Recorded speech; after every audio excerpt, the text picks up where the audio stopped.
So you're dreaming of building a lake house in East Tennessee. Chances are you've landed on two big names, Watauga Lake and Norris Lake. And look, they're both absolutely incredible, but they couldn't be more different. We're going to break it all down in this builder's guide to help you figure out exactly which shore is the right one for your custom home. All right, here's what we're going to cover. First, we'll talk about the two totally different dreams these lakes offer. Then we'll get into the vibe.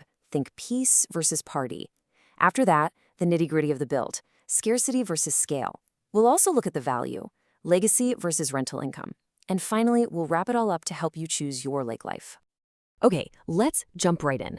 You can really think of this as a tale of two completely different versions of life on the water. On one hand, you've got this pristine, almost alpine-like retreat. And on the other, a massive, sprawling paradise built for fun.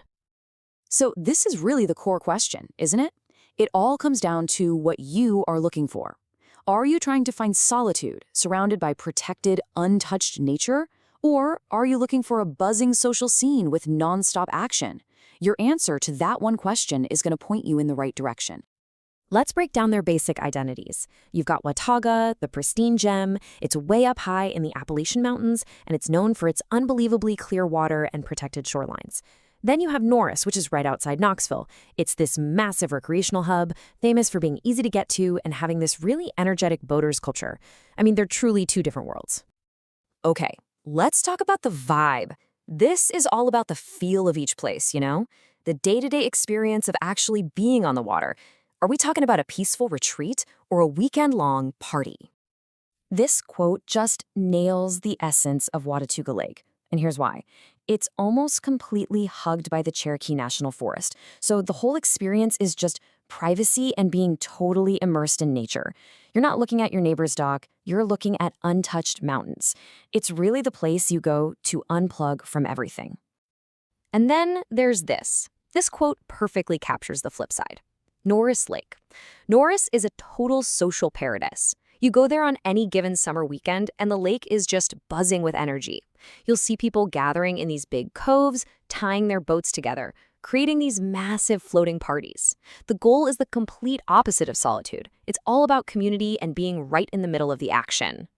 And, of course, the kinds of things people do on each lake totally reflect this difference. On Watauga, it's all about those quiet activities, right? Kayaking on glassy water, sailing, fishing for walleye, maybe even hiking a piece of the Appalachian Trail nearby. But Norris? Norris is built for high-octane fun. We're talking powerful ski boats, wakeboarding, and hitting up one of the 20-plus marinas for live music. Okay, now for what might be the most critical part, the actual build. You know, the lifestyle is the dream, but the nuts and bolts of construction, that's what's going to set your budget and your timeline. So let's get into a builder's perspective on this. Scarcity versus scale. So this really breaks it down.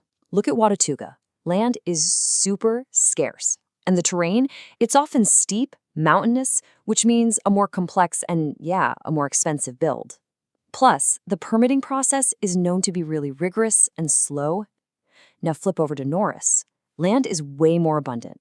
You've got tons of build-ready lots and planned subdivisions, which makes the whole process way more predictable and streamlined. So, for any lakefront build here, you gotta know who's in charge, and that is the Tennessee Valley Authority, or TVA. Think of them as the ultimate boss. Because of this federal rule called Section 26A, they have the final say on anything you want to do near the water. We're talking docks, shoreline changes, everything. And you can bet their rules for Watauga are extra strict, all to protect that pristine, natural beauty. All right, here's a question that a lot of first-time lake buyers don't even think to ask, but it has a huge impact. What happens to the water level in the winter? See, both of these lakes are reservoirs, which means the TVA actually lowers the water every winter for flood control. It's something called the drawdown. Now, on Watauga Lake, you're looking at a typical winter drawdown of about 9 to 11 feet. So what does that mean for you? Well, it means your floating dock is going to have a much longer, steeper ramp in the winter. The shoreline gets a lot more exposed. It's definitely manageable, but it's something your builder has to engineer into your dock design from the very beginning. Okay, now hold on. Compare that to Norris Lake. Here, the drawdown can be a whopping 20 feet or more. I mean, that is a dramatic drop. In a lot of the coves, the water can literally disappear, leaving docks just sitting there on the mud. For a lot of homeowners, this really makes Norris more of a seasonal lake. All right, let's talk about the money. How does all this stuff, the vibe, the difficulty of the build, those water levels, how does it all impact your long-term investment? We're really looking at two different playbooks here, a legacy purchase versus a rental machine. Okay, think of Watauga as a legacy investment. Its value comes from one simple fact: extreme scarcity. They are not making any more land on that protected shoreline, period. That creates really stable long-term value. Norris, though, is a completely different animal. It's a hot, active market with incredible potential for short-term rental income. You know, Airbnb, VRBO, all thanks to that easy access from I-75 and just constant demand from people wanting a vacation spot. And this chart just lays it out perfectly. Look at Watauga. High stability in your value over the long haul, but probably not much in terms of immediate cash flow. Now look at Norris. Amazing cash flow potential, but the value might fluctuate a bit more with the market.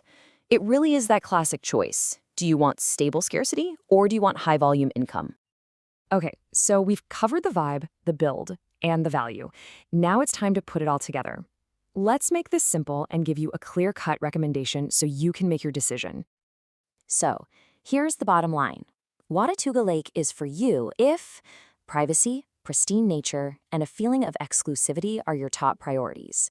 It's for you if you want a true four-season mountain retreat, not just a summer spot. And you have to be prepared for a complex, very precise building process.